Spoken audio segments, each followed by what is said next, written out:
Welcome to Heart, our chat with the casting crew of When Calls the Heart. I'm Christy from Michigan, and I have a couple of Hearties admins here today. I'm Dawn from Texas. Hey Hearties, I'm Jeanette from Michigan. Woo, Michigan. Okay. And we have, we're going to welcome a guy who rode into town on a motorcycle, and he's very famous for his plaid pants, Mr. Kavan Smith. Thank you. I'm happy to be here. We have a lot of great Hearties questions to get to tonight, but we know you love to cook, Kavan, so we want to know what's for dinner. My wife is going to do dinner. Oh. I've spent my whole day doing taxes, and it was like the least favorite. Yes. So my wife will take care of the dinner tonight. I have no idea what she's got planned. None. I know that's anticlimactic. People want to hear. This weekend, for example, I made beef Wellington, which was a big success. It was very nice. I've made that quite a few times. The kids really like that. It's not really a kid dish, but they like it. So absolutely. Yeah. So call me. I'll be there. Yeah. Impressive.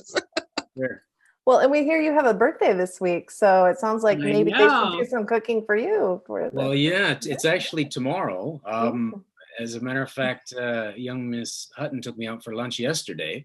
Aww. Yeah.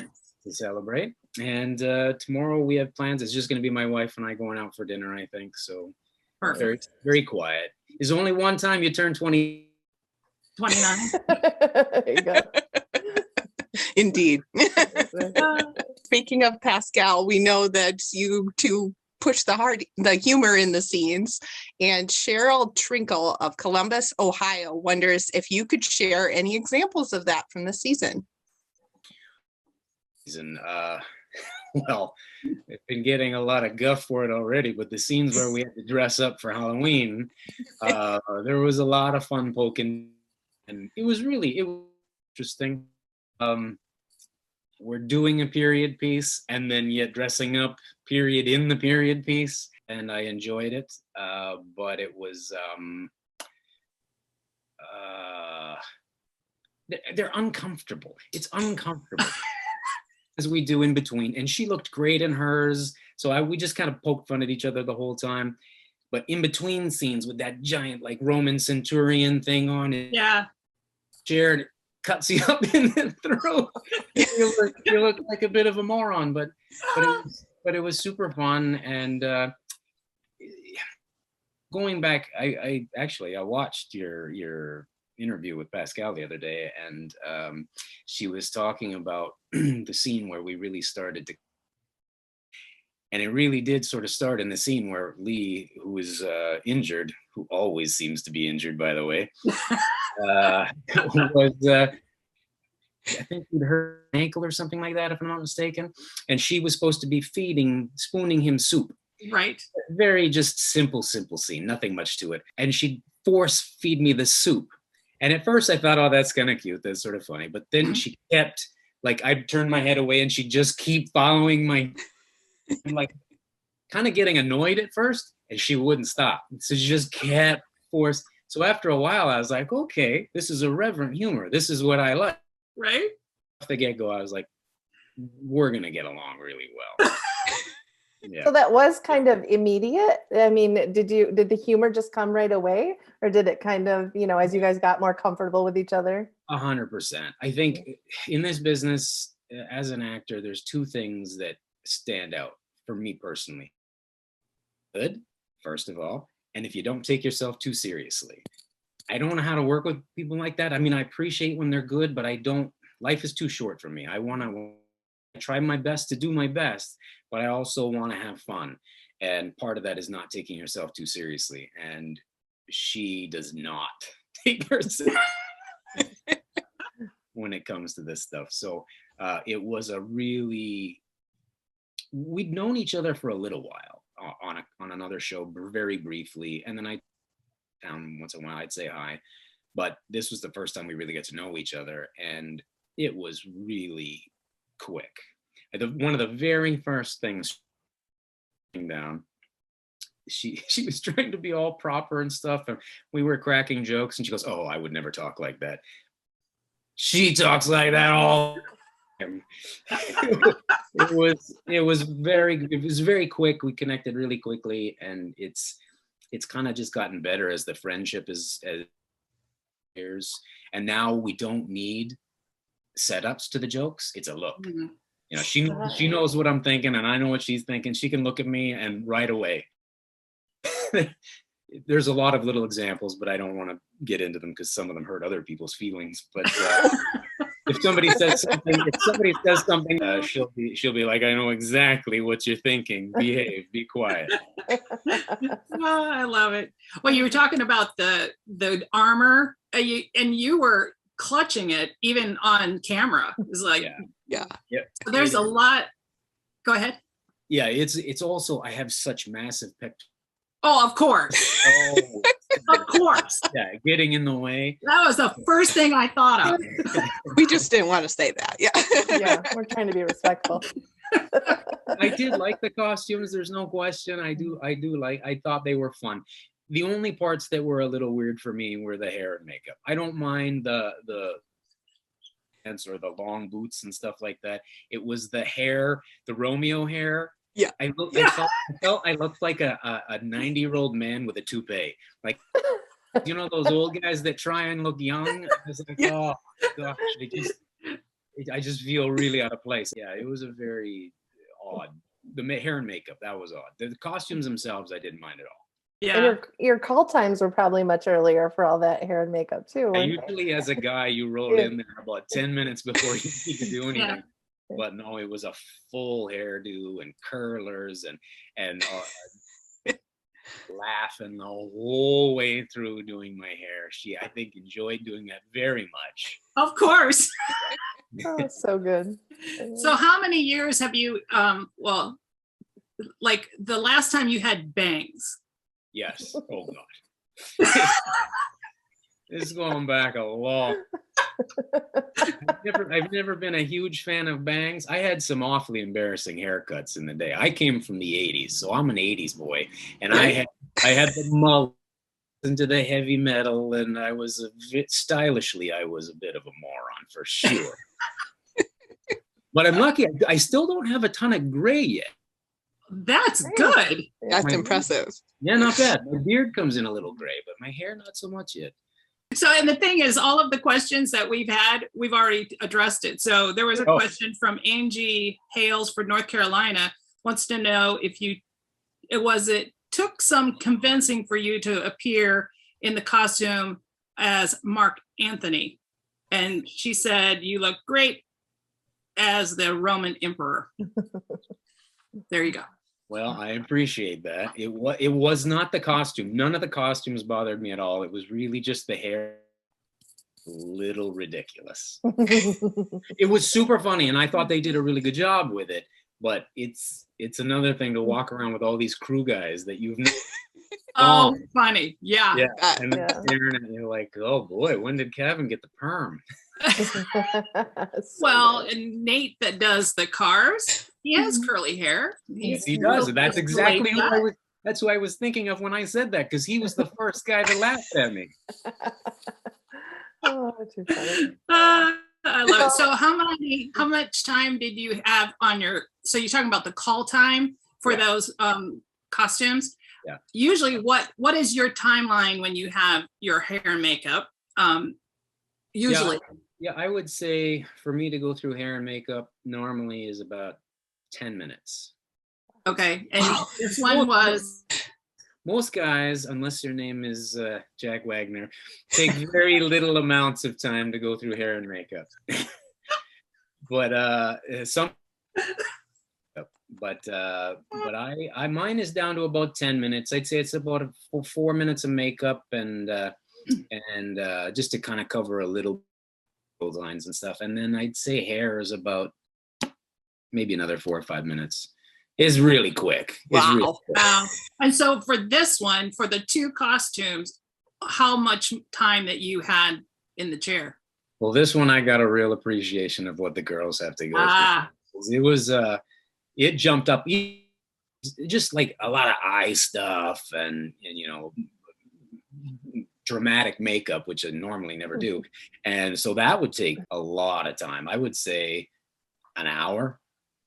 Oh, wow. Wow. Yeah. Ugh. Yeah. It was, I was gonna say. A Ugh. little different. yeah. And the whole time she's laughing. So Of it was course. an hour of Jill laughing at me while she was doing my hair. We need to get that video.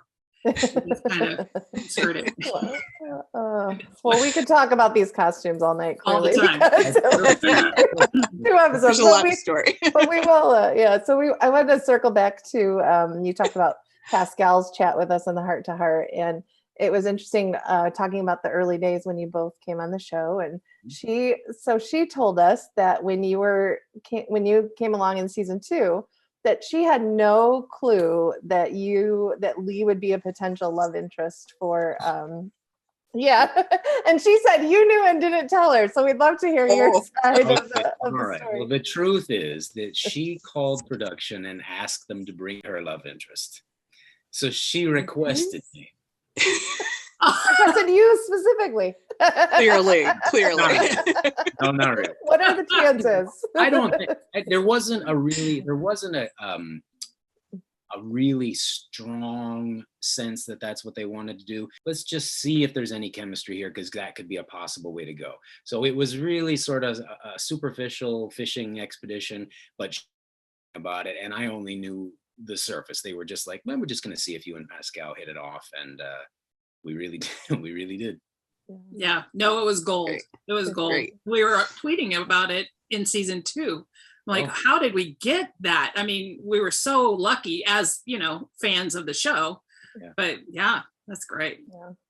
Well, and this season we've noticed that Hearties in general, and ourselves included, have been very nostalgic, I think, because we're approaching a season 10.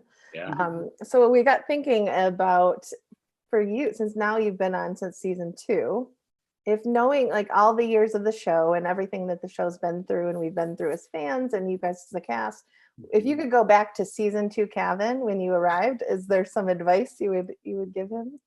Well, funny you should ask. Oddly enough, Martin Cummins gave me to when I first got here, because I didn't understand the show. I didn't know I didn't know any of the people yet, and I was just kind of standing around in this town that is a town, but it's not a real town. Like it's sort of period piece, because it's a sort of place that doesn't really exist, and I didn't understand it in the beginning. And I was like, okay, I'm not sure what my relationship is to anybody, any of the other actors yet. And Martin took me aside and he's like, whatever you do, get along with everybody, do your best on the show, because this show is gonna. Just like, oh, okay, I'll. I mean, I would normally try to do that anyway, but it was very prophetic. He called that all those years ago on my set, and the number of 9 years, hopefully 10 here, is minuscule. Not many shows do that. So for him to call that out in season 2 was pretty impressive. Yeah. So if I could give myself any advice, it would be to listen to Martin. There you go. So what about the Hearties? If you could give advice to the Hearties back then, after all these years, if you could go back, what would you say? It's so funny, because when I was younger, I did a lot of science fiction stuff, and the science fiction fans are really intense fans. So on I think it was season 3 when there was the first Hearties family reunion thing. Mm-hmm. Yeah. I think that was the first time. Mm-hmm. So people said, oh, some people want to come, and I was like, yeah. Completely unexpected how, even on that first time, there was only, I guess, maybe 100, 200 people, something like that. Yeah, it was 110 for HFR1. Yeah. So it was In the leaky tent. Yeah, exactly. Yeah, but it wasn't a huge gathering. But I didn't connect with how many people were really watching it from outside. And this show, more than any other show, and any other show that I know of or that I've been on, only because of the Hearties. The Hearties have been the perpetual motion machine on this from day one. They just liked something about this show. we are very specific when we're talking to our audience. We call our audience the Hearties. So that's something else. And I guess if I were giving advice to the Hearties, not that I have much to give, but I would say, don't fight with each other about little things that don't matter. We're all here for the same thing, and that's the success of the show and hopefully longevity and things like that. But the thing I really would say about the fans and the Hearties in particular is that there's no show, really no show, without the Hearties. It's a very specific in this world of entertainment to have those two things conflate like that. We're very lucky. Everybody on the show knows it too. I've been on other shows and they tweet their fans, they do all, but everybody knows very specifically on this show that the Hearties are the reason why we're a success. Awesome. Agreed. I was like, oh no, we're glitching. Like, no arguing. Drop the mic. We were just taking it in. Absorbing it. Yeah, I know we don't have the best connection here. So every once in a while there's a glitch, and then every once in a while there's a pause. I'm like, is this a glitch or a pause? You're just so profound. We were absorbing it. Well, you were talking about Martin, and your screen froze after you said whatever you got from Martin. So, well, what did he say? That the show would be so successful? Yes, he did. Martin told me to be and do my best, and that the show would be a success. He told me this. He said specifically, he goes, "This is going to go for 10 years." Oh wow! Really? Oh wow! Knew that 8 years Smart ago. guy. Smart guy. I think that's what we missed on that conversation about it was 10 years. Okay. Yeah, that's amazing. That's awesome. I promise you, we can do another one of these soon when we have better internet connection. Well, we have Kelly Hoven Doonan from Westford, Massachusetts, asks you what you think Lee is going through this season, given the career changes he's made. Okay, I'm going to let the cat out of the bag on this one. The newspaper was my idea. I pitched the newspaper idea and gave it to Pascal. So I was hoping to be the editor of this newspaper. That was my baby. Oh, no. It was taken from me.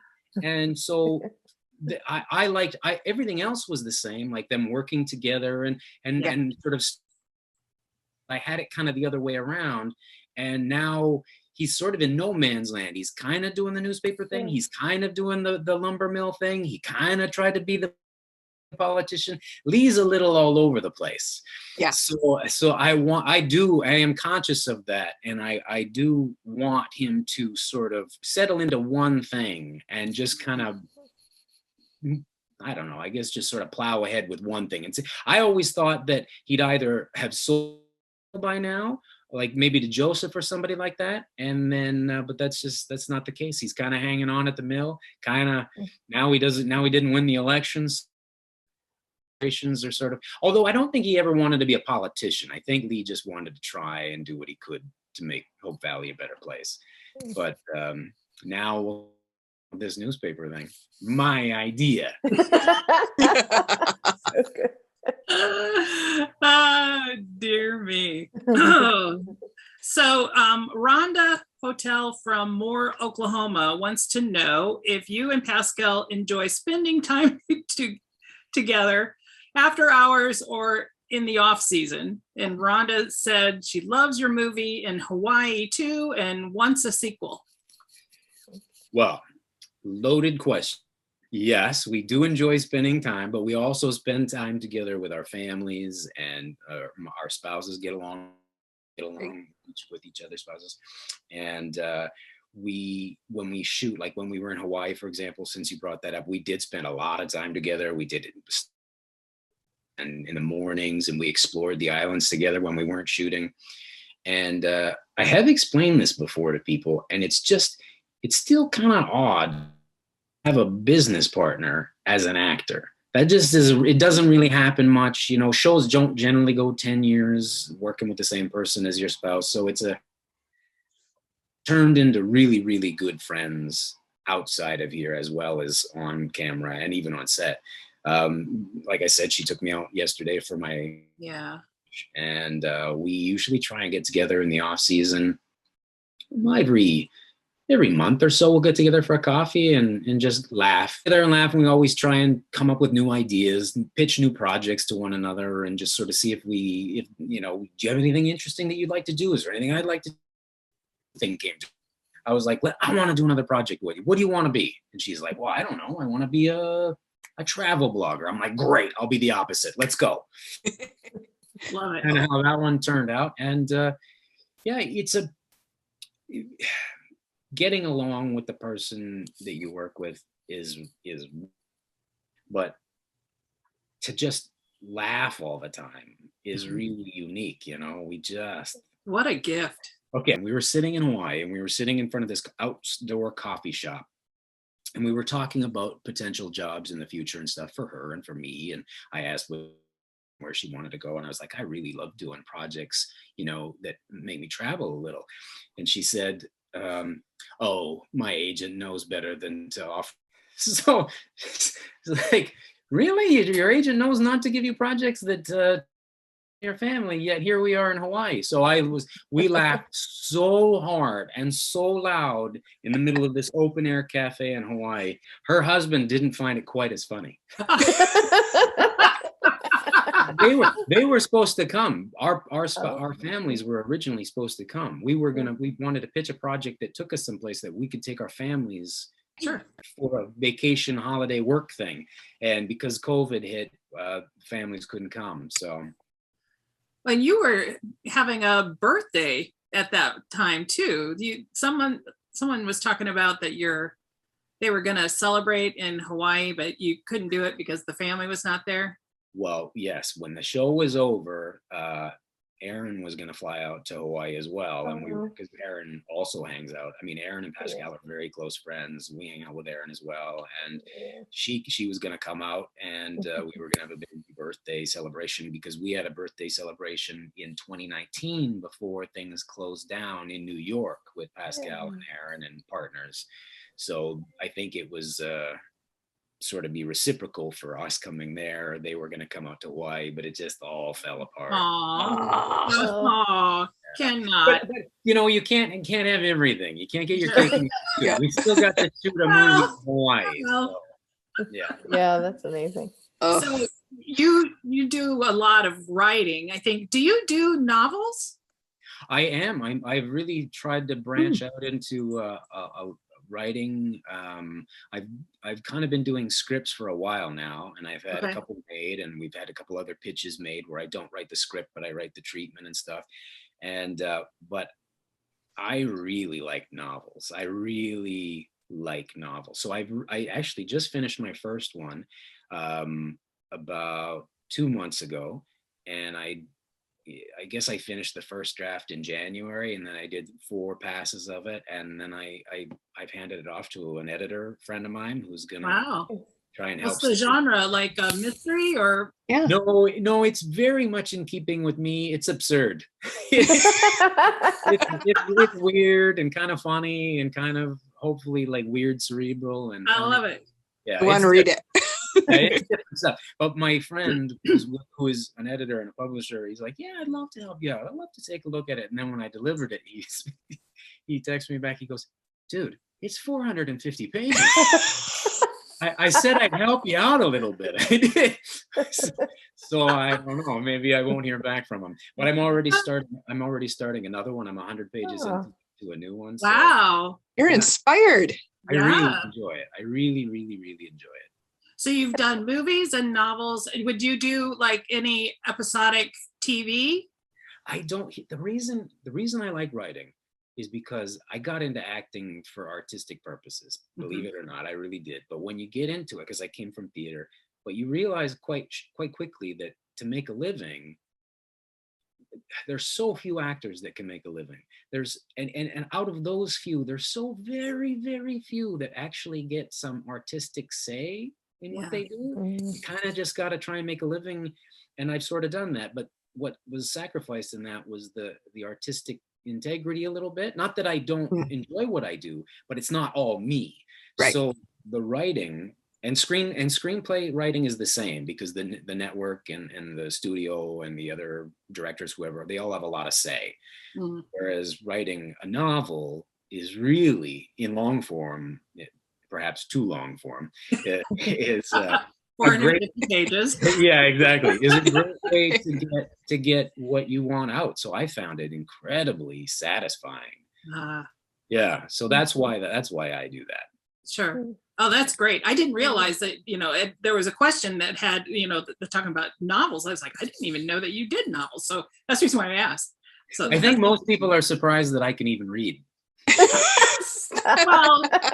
Well, I actually wanted to divert for a minute. We've talked a lot about your, this one's kind of off the script, but we talked a lot. I know, so sorry.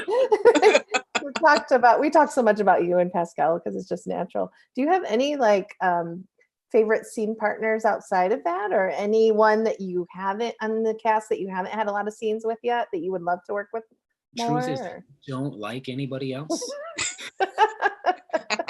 No, I've said this a lot as well, is that there is nobody on the show, not one person who I don't consider, if not like a really close friend, then like a friend. I mean, everybody is fun to work with. I would say that Erin is great. Erin is great to work with because she's such a nice actor. She's always very present. And one of the things that Pascal and I do is we just throw curveballs in there to keep it light for us. We take it off the page sometimes. And sometimes with people, when you do that, they just freeze because they're like, oh, you weren't supposed to say that. I'm like, yeah, I know. That's the whole point. But she's so smart, and she's really good at it. But I would say the last couple of seasons, I've really enjoyed working with Viv. I like, yes, yeah. Viv has a soulfulness that I really like, and he's so positive, and he's just, he's a good man, and I like working with Viv. And he's also got a very good sense of humor. Yeah, I love that. He and I, when we have these contests, this is maybe TMI, but I work really hard on the lines. That's just my process. I show up and I know them really well, so I can forget all about them and kind of do whatever I want. Viv doesn't work that way. Viv comes in and figures it out on the day. So we have, not always, but sometimes. So we have this kind of competition. It's almost like a boxing match. So we'll do my coverage, and then we'll turn around onto him, and I'm like, yeah, I think I won. I don't know. I think I got the better of you on that one, my friend. or vice versa. So we have a very fun competition, and I think he's probably one of my favorite guys to work with now. Well, and I was thinking about now that Elizabeth is with Lucas, with Lee and Rosie being so close to her, we haven't seen a lot of Lee and Lucas, a friendship forming there. That would be interesting to Well, I really get along with Chris very, very well. He was over here for dinner just a couple of months ago. I made them a tasting meal. I made a 4 or 5 course tasting meal for those guys. Oh, nice. And you didn't call me? Sorry, I should have. I forgot. But Chris is another guy who is he's just a wonderful guy. He's very good at poking fun of himself. I think people miss a lot of what Chris's strengths are. I know that he's playing this, he's handsome and he's charming and all that, but he's kind of John Cleese as well. He's very kind of odd and self-deprecating. And I remember one time he walked into a room, opened the door, and presented himself, and nobody acknowledged him. And he just kind of looked around, he's like, and then closed the door and left. And I just thought, that's very funny. I love watching him. He's kind of got an awkwardness to his sense of humor, and I really like him. So if there was any chance to work with Chris and Erin more as like double dating, I guess, or whatever you. Yeah. Well, I love the dynamic with Jack. I love earlier in the season. So I was hoping that we would see that new best friend kind of thing. And I think the Lee and what is his name? Joseph. Viv. Joseph. The character Joseph. Yeah. That dynamic is really interesting too, as for, as a viewer of the show. But I'm just waiting for that. I think that's something that I need to. Well, I definitely think that should be a natural progression for them to kind of, do dinners together and stuff like that. And I hope so, because on a personal note, we get along so well. So I'm down for that. I also really love Jack, like you brought up Jack, and I love doing scenes with Jack. When Lee and Jack are together, generally it's kind of humorous. So I get funny Jack, and funny Jack is so much fun. He's really a lot funnier than you think he might be. Normally you look at him and you think, oh man, crotchety, but he's really, really very funny. And I love doing scenes with the guy. I love it.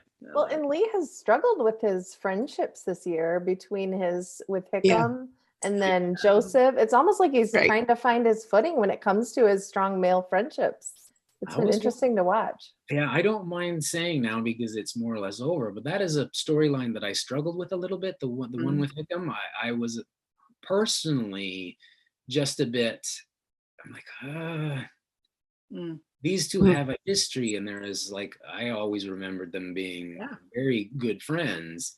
And I know there was a few years in there where they kind of just went their separate ways, but I didn't necessarily, Kavan Smith didn't personally love that idea with Hickman. And I know that Ben didn't love it either. And we were trying to find a way to make it work where he could be a news reporter and do the stories and without pulling punches, yet at the same time be respectful. And then I think Ben was concerned that he didn't want to look foolish in his bid to be mayor. So I think there was a good middle ground found, but I hope that whatever happens between those two, that they can find that balance again. I think I don't know if it's come out yet. I don't know what episode has aired up to this point, but I do know that there is at least an attempt by Lee at a reconciliation. So I know that's coming, and I hope maybe that gets pushed a little bit further. Ben was on our Heart to Heart too, and he alluded to that a little bit as well. Absolutely. Struggling with this is a little out of character for Lee. He really struggled with it. I was at first, I didn't know really where it was going at first until I'm like, whoa, he's really going after Hickman in a way that feels like not like Lee really.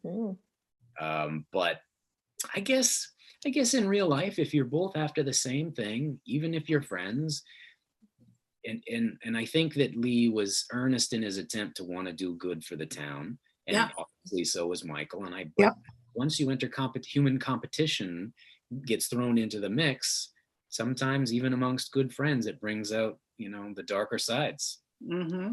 I've always talked about it that if you are wanting to have a job, you interview and you didn't get it, and you think that you're the one person that should have done, then what do? And this is what I see in Lee. I mean, that is a typical response of, some disgruntled kind of thing. I'm the one that it should have been mayor and things like that. So I think the layers that you guys have been kind of performing for us that we've never really seen, a lot of layers that we are just really discovering at season 9. Come on. I know that sometimes that's what they have to do as well. I mean, I think I know Lee well, and I see Lee as one thing, but I'm just acting it. I'm not always watching it. So sometimes you gotta shake things up a little bit and change the course. Now, when you mentioned that thing about feeling a little disgruntled, I'm like, I know that sensation. I'm an actor. So you go audition for a part and you don't get it. You think you were the guy that should have got it, and then your buddy got it. That happens a lot. It's real. Corporate world. Corporate world as well, I'm just like, and this now he's my boss. Exactly. What's up? So we have to talk about the upcoming episodes. We've seen some pretty interesting sneak peeks of Lee's wife heading to the doctor this week. So we know you can't really give us any spoilers, but is there anything you can tease about the upcoming episode? Jeez. I can't give anything of any kind of consequence. I would say this, though. For anybody who's interested in the storyline of Lee and Rosemary together as a couple, don't miss it. That's the only thing I can say. We figured that. Don't miss it. Yeah, we will be there. Well, I think that wraps it up. So we're so excited to see where Lee goes the rest of the season, and hopefully for a season 10. And we just love watching every week and are so grateful. Thanks so much for taking the time for us today, and it looks like the Wi-Fi cooperated. I was gonna say Wi-Fi. At the very end. Wi-Fi is good at the end. Of course. It was glitchy before that.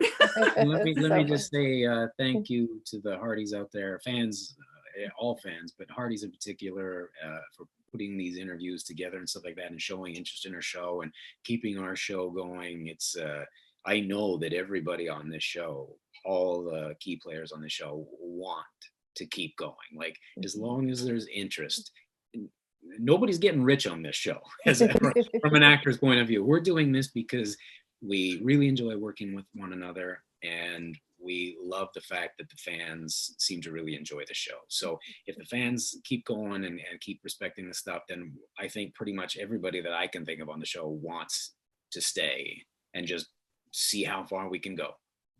Love that. We want that too. Yes, exactly. Well, Hearties, you heard him. So this Sunday we have an all new episode coming. We'll see you at 8/7 Central on Hallmark Channel, of course, and then join us over on Twitter. Kevin's really big on the Twitter. I'm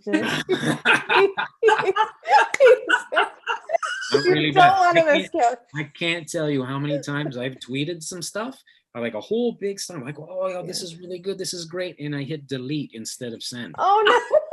I do that all the time, and then I'm like, I guess it wasn't meant to do. I don't bother. I say the one words, those gold. Anytime you show up, we're excited. So, as long as we get a couple each week, we're there for it. So I try for a couple a week. That's sort of my target. Nice.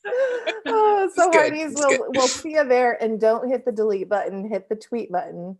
Yes. Use the hashtag Hearties in every tweet, and we'll see you Sunday. Thanks, see you Sunday. Bye, Hearties. Thanks, guys.